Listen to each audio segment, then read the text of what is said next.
Hola a todos, mi nombre es Alonso Burgos. Como parte del proyecto de videopodcast Studierende lesen zeitgenössische spanischsprachige Literaturen, organizado por el Instituto de Romanística de la Universidad Libre de Berlín, el Instituto Cervantes en Berlín y la sección cultural de la Embajada de España en Alemania, el día de hoy me gustaría hablarles brevemente acerca de la obra del autor mexicano Julián Herbert, que nació en Acapulco en 1971 y que actualmente reside en Saltillo, en el estado de Coahuila. Así como con otros autores mexicanos en la actualidad, al menos una parte de la obra de Julián Herbert aborda de manera directa o indirecta el tema de la violencia en México. Esa fue una de las razones principales por las cuales acabé leyendo uno de sus libros por primera vez, el cual fue la colección de cuentos Tráiganme la cabeza de Quentin Tarantino, publicado en 2017 por Literatura Random House. Y pues ya desde el nombre me llamó bastante la atención. Después de leer este libro y después de leer el resto de la obra narrativa de Julián, que abarca desde la novela hasta la novela histórica y la crónica, me di cuenta de que su escritura está mucho más allá del contexto inmediato de la realidad mexicana en la que Julián escribe.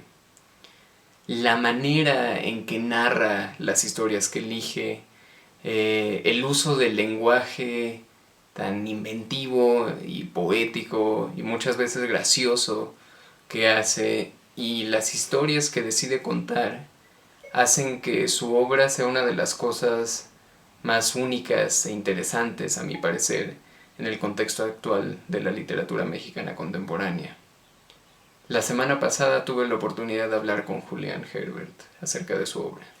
Si tuvieras que poner un libro tuyo por primera vez en las manos de alguien que no te ha leído, ¿cuál te sentirías más feliz dejando en las manos de alguien que se va a enfrentar a tu escritura por primera vez?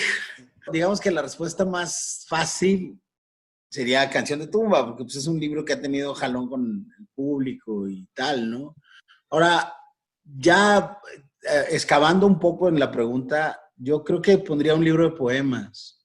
Yo creo en mi sentimiento de autoral, digamos, yo creo que lo que yo quiero hacer está contenido, digamos, de alguna manera está mapeado en un libro que se llama Kubla Khan, que publicó Editorial Era en 2005.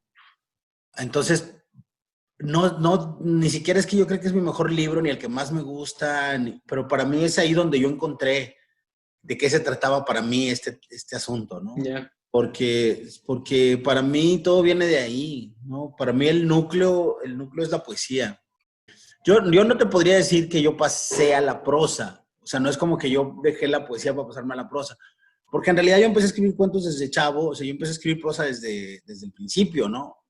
Para Julián Herbert, la diferencia entre la poesía y la narrativa recae, más que en convenciones de género, en distintos modos de percepción y de cognición al momento de escribir y al momento de leer. Para él, escribir poesía es un proceso bastante más intenso e inmediato y agotador que escribir narrativa, para lo cual se necesita una perspectiva de campo más amplia. Por lo mismo, Julián Herbert describe cómo con el paso del tiempo, encontrar la sonoridad y el ritmo de las palabras necesario para escribir poesía se ha vuelto más difícil para él. Además de que, como él lo ha reconocido en varias ocasiones, la poesía no es algo muy valorado en México en la actualidad, y son pocos y pocas los que leen y escriben poesía. No obstante, no cabe duda de que la obra narrativa de Julián Herbert tiene una fuerte carga poética, lo cual creo que se puede ver muy bien en la novela que mencionó como parte de su respuesta a mi primera pregunta en la entrevista, que es también su obra más reconocida, Canción de Tumba, que se publicó en 2011 y recibió el premio Jaén de novela ese año y el premio iberoamericano de novela Elena Poniatowska en 2012. Creo que en Canción de Tumba no solo se puede ver la manera en la que Julián Herbert usa el lenguaje, sino también la forma en la que intenta capturar lo que él denomina la porosidad del yo, que es algo central en el resto de su obra.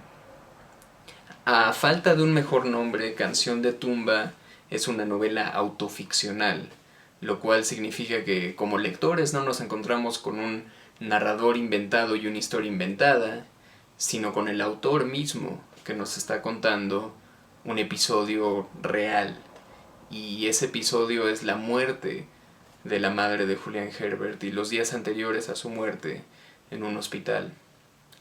A raíz de ese evento tan personal y tan poderoso, Julián Herbert presenta una serie de recuerdos y reflexiones y anécdotas que se van entrelazando y que producen una narración bastante única y también muy conmovedora y muy entrañable para cualquier lector que no está acostumbrado a que de pronto esté el autor exhibiendo una parte tan íntima y tan vulnerable de sí mismo.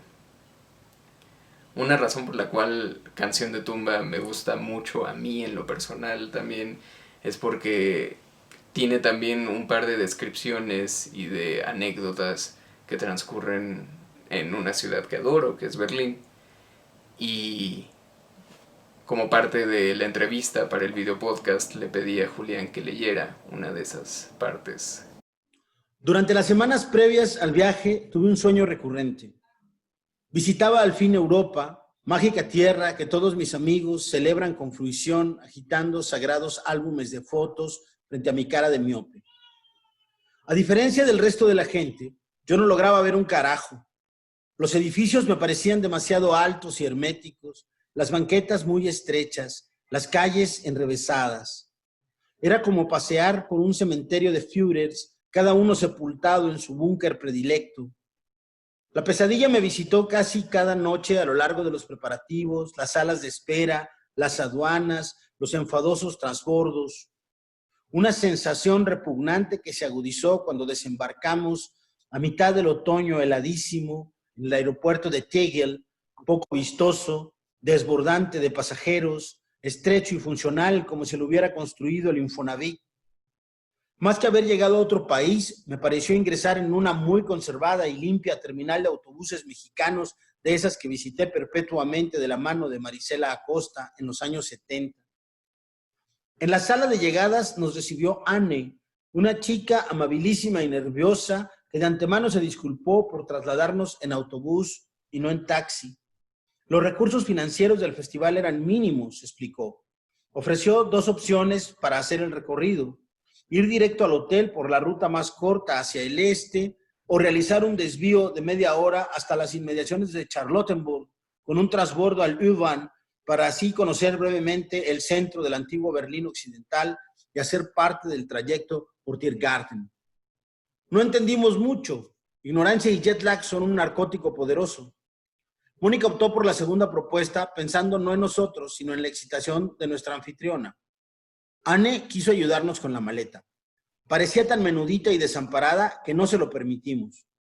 Subimos a un camión ultramoderno. Sus ventanales panorámicos no dejaron de recordarme, sin embargo, a los troles chilangos que abordé en los 80, y nos lanzamos a rodar de noroeste a sur, trazando una línea perpendicular a la avenida 17 de Junio. Anne no paraba de explicarnos, en su español encantadoramente tieso, lo que transcurría al otro lado de los ventanales. Acá es un edificio famoso, creo que no sé cómo se llama, pero lo están deconstruyendo, pues los techos estuvieron fabricados con asbesto. Aquí te encontraremos con la Universidad Tecnológica. Ahora estamos para pasar a la distancia por una parte de monumento que es la Elsa de Oro. Nuevamente espejismo. Creí ver a lo lejos, desde un trole, el Ángel de la Independencia sobre Avenida Reforma. Solo que en esta ocasión la escultura era de veras majestuosa, más dorada que nunca y enmarcada por un bosque, como si yo volviera a ser adolescente en un mundo paralelo y el regente capitalino hubiera mandado lavar las nubes y quitar el exceso de coches para celebrar que por fin México había quedado campeón en su propio mundial de fútbol. Finalmente transbordamos del autobús al metro y nos dirigimos zumbando a la estación Friedrichstraße. Desde ahí continuamos a pie hasta nuestro hotel, el Backpacks, a una cuadra escasa de Oranienburger Straße.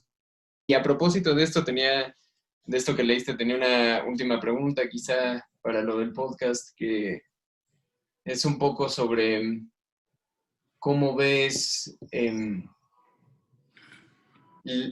la situación de un escritor mexicano y quizá en concreto un escritor del noreste mexicano hacia el mundo, hacia Berlín, hacia España incluso, y cómo ves la presencia del mundo en tu producción, o sea, esta interacción de Berlín y las similitudes con México, pero también entra Taiwán y todo esto, como la cultura en masa, o sea, qué tanto está del mundo en cualquier producción literaria mexicana como la tuya y qué tanto puedes escribir para el mundo. Es una pregunta un poco abstracta quizá, pero...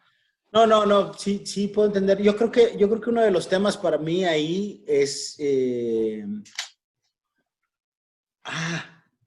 mira, yo tengo dos relaciones muy intensas. Tengo una relación muy, muy disciplinada con la alta cultura. Me gusta la tradición. Me gusta pensar en términos de métrica, me gusta pensar en términos de técnica. Me gusta mucho como todo ese bagaje que hay ahí. Y a diferencia de mucha gente que tiene esa perspectiva, tengo un amor desmedido o sea, intensísimo por el pop. Uh-huh. Para mí la experiencia de lo local y de lo regional es súper importante en mi experiencia cotidiana de vida, ¿no? A mí me gusta mucho entender las calles de la ciudad donde vivo, saber dónde está la panadería o la tortería, o sea, como este mundo muy inmediato, ¿no? Y al mismo tiempo me gusta mucho la posibilidad de tener una cultura general que me permita ver mi ciudad, por ejemplo, con otros ojos, ¿no? Entonces, el tema ahí para mí es cómo esa alta cultura que uno tiene en los libros y como todas estas referencias a veces muy cultas, de pronto explota en la sala de tu casa, ¿no? Creo que la obra literaria de Julián Herbert, así como otros ejemplos de literatura mexicana contemporánea destacada, se encuentra en una especie de terreno medio entre la tradición literaria mexicana y las nuevas formas de expresión en la literatura, entre la realidad mexicana en la actualidad y los potenciales de la ficción, y entre México y el mundo.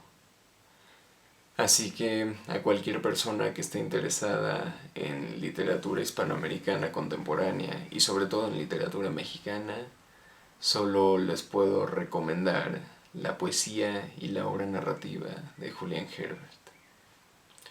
Muchas gracias por su atención y hasta luego.